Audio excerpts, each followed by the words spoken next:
Hi folks, Kirk and Jay here with Kirk, Giordano Plastering. Today what we're doing is commercial work. What we have here are, it's a litigation nightmare. There were a lot of decks that leaked, the 6th floor and the 5th floor. There's about 6 decks on the 6th floor and about the same below. Anyway, a buddy of mine who I owe a favor to called me up and said, hey, you know those 4 days that you promised you'd give me? I'm calling you on that. And I said, those days? That was a while back. And he says, you remember what you said about a Giordano always pays his debt? So anyhow, I owe this fella 4 days. So Jason and I are going to come and pay our debt to him. He says, well, why don't, I want Jay too, and I want you to film it. And I said, so you don't want me for my expert abilities on commercial work and flashing and counter flashing? You want us here for the video stuff? And he said, partly. I said, good enough for me. That works. Anyhow, what we're going to do today, guys, we're on a commercial piece of property, and the rules change when you go from residential to commercial. For instance, generally we got a lot of inner expansion joints as well as outer expansion joints. The expansion joints on commercial is going to be laid flat on the wall, 7/8 of an inch, and then we're going to take our expanded metal and go up to that.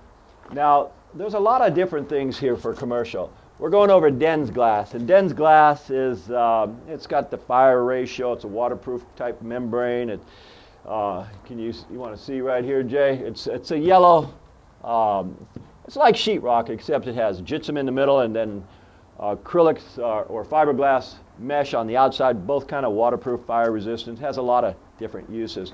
So what we're going to do is, the fellas have taken the decks out, and in order to repair something, you got to have a good idea of why it even failed in the first place. Number one, it failed because the pans were flattened out. Now, these pans here are new, and they're going up. Somebody had it into their mind, well, gee whiz, those pans stick up and the door thresholds won't fit, so they pounded them flat. That was part of the reason. But their original decks failed. And what they had originally was a membrane about a 1/4 inch thick, and that membrane was so well attached they had to use pneumatic tools with blades to get that membrane off. On top of the membrane they had a piece of shear, and then they put membranes on that. Anyhow, that's not our concern. What is our concern is they have brand new decks now, and of course the brand new decks are state-of-the-art new decks. Now these fellows have put in a 4-inch flashing and a 6-inch flashing. Our job now is to counter the flashing. So the contractors here, the generals, have told my pal what he wants. Our new drip screeds, countering their existing drip screeds, are going to be up 1.5 inches. Man, that was a loud bang. So we're going to go up 1.5 inches here. Our other details, which there's a lot of details here, guys, they've taken these doors out. They've put the doors back on top of a Vicor. Vicor's Grace type product. Grace makes it.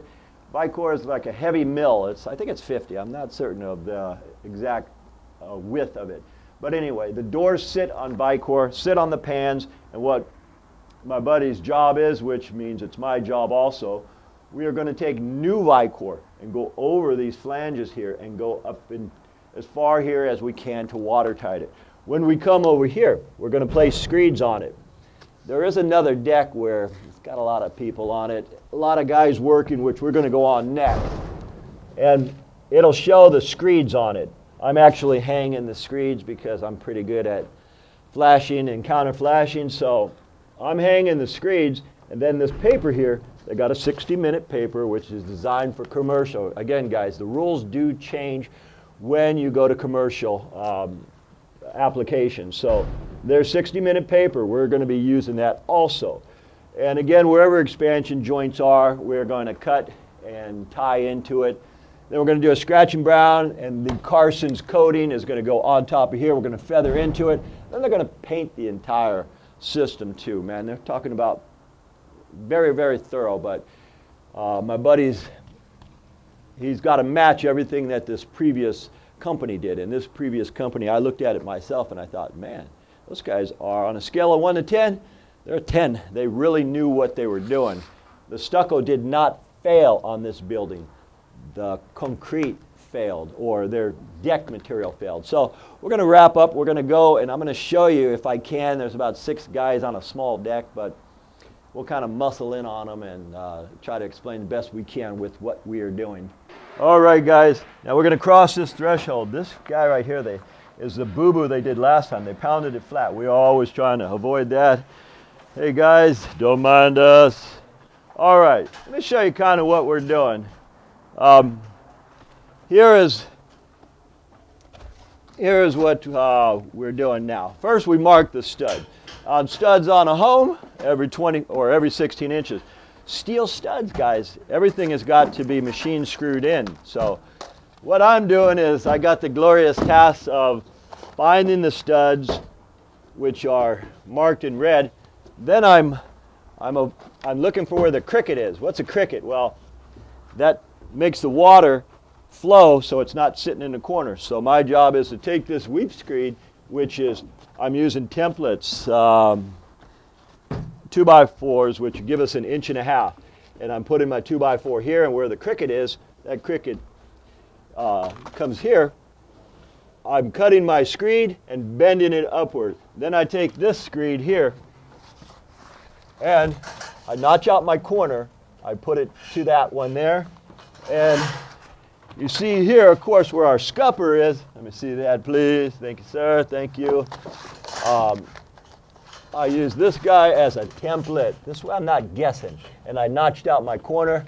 And then, of course, we are using screws to suck this in. If I use a staple gun, it really won't suck it in. On the stud, once we locate our studs, we hold it right where we get it, where we need it. Then what we're doing is we are going to notch this out, and we're putting J-trim around here. We're putting J-trim around all the doors. You see this inner expansion joint? We are going to tie in another inner expansion joint. So we have our work cut out, because there's 6 decks on this one southwest side, and below is the same situation. Not to mention what we're going to do as far as to tie it all in with cement, as well as the coating. Anyway, that gives you an idea of tying in work to commercial. It's much different than residential, guys. I've done enough of it when I was union 30 years ago, and you like a bicycle. If you remember, you got common sense, you know how to do it. So these are things we're all going to do here, work together, and see how many days it takes us to put this thing back together. Anyway, my name is Kirk. I'm with Kirk Giordano Plastering. We thank you folks for watching just this explanation video. When we get ready to do some actual work, we'll show you that kind of stuff too when we get there.